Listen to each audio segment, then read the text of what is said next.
Now, Albert Einstein had a quote. He said, imagination is everything. It's the preview to life's coming attractions.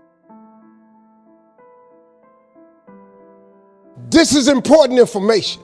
The biggest thing that always troubled me was my imagination, because it was so big when I was a kid. You know, I grew up poor, but I was always imagining stuff.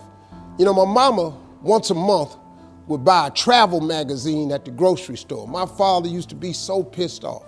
Bill, why we spending this money? We were poor. She said, Slick, we ain't got no money to take this boy nowhere. But if he can look in these magazines, maybe one day, it'll cause him to want to travel. I've been to so many countries around the world because of that magazine. I just wanted to go see stuff. My mama had enough sense to plant that seed in me. It's like at Christmas time, we used to get in the car and my daddy used to take us to the suburbs so we could see the lights. And you know, we just drove around the lights, and I was amazed at the suburbs because I would see these big houses with horseshoe driveways where you drove in and came out the other side. So I told my daddy one time we was riding, I said, Daddy, why don't we get one of them houses? He said, boy, I ain't got no money for that, but that's what I'm bringing you out here for. She said, one day you'll be able to get one of them houses. Let me explain something to you. Because of that right there, I've probably had in my lifetime now about 11 homes. I got 4 now in different states. Every house I own got a horseshoe driveway on it. When they was living, they told me one time, they was sitting up watching TV.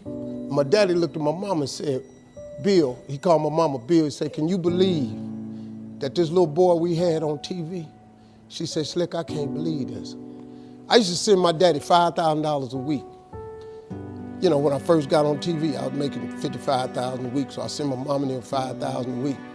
When I got into Kings of Comedy, my father was still living. I showed my daddy one time how much money I made. He said, boy, it take me 4 years to make this kind of money. So I was able to give them something with my life. So before my mom and them left this world, I could give them something. I bought them everything, man, houses, cars, furniture. I bought them everything I could think of. I tried.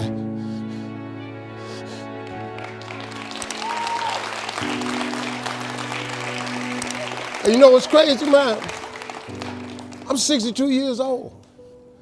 I still want them to be proud of me. I'm still hoping that they in heaven watching me and they see me to turn into somebody. That's all I ever wanted. It was in my imagination to take care of them. You just got to believe that. You just got to believe, man. Don't ever give up. Faith is the substance of things hoped for and the evidence of things not seen. All faith is, really, the substance of it is just what you hope for. That's all faith is. It's just real hard hoping. You remember when you was little and you said, I hope I get a bike for Christmas? And you went out there one year and the bike was under the tree? You remember when you said you hope you graduate and you mess around and got a diploma? Didn't you remember when you said you hope you get a job and you mess around and you got a job? Huh? At one point in time, the older you get, this got to start clicking in. That faith is really the substance of things hoped for. That if you hope hard enough,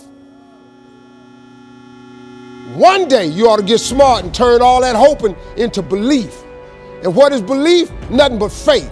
And what is faith? Faith is a belief in things that you cannot see. See, this what the part you got to get. The evidence of things not seen. Remember I told you that imagination is everything? It's the preview to life's coming attraction. Man, do you know, now let me tell you the problem with your imagination. Problem with your imagination is you tell it to the wrong people. If you want to kill a big dream, tell it to a small-minded person. You shared it with your family and friends. You know what they did? They shot it down. You know why they shot it down? Because they couldn't see it. See, your mom and them, your cousin them, your friends, they don't know. See, you gotta be careful when you share your imagination with small-minded people. Nobody else can see your imagination but you.